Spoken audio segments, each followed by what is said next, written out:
Tamam. Etapçı bu abla.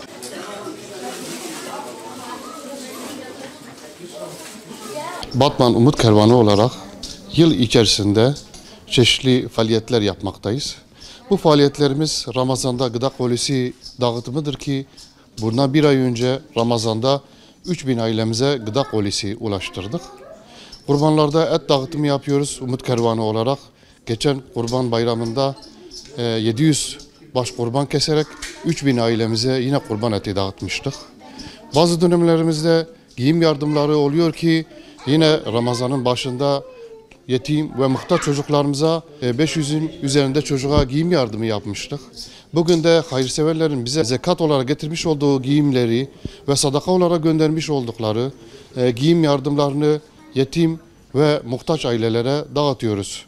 İnşallah bugün 100 aileyi çağırdık. 100 ailemize giyim yardımı yapacağız.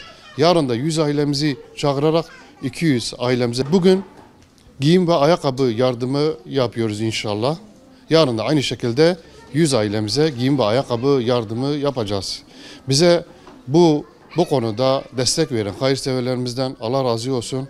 İnşallah onlar hayırlarını bu şekilde devam ettirdikçe biz de bu hayırlarını muhtaç ve yetim ailelere ulaştırarak hayırlarını tamamlamış olacağız inşallah.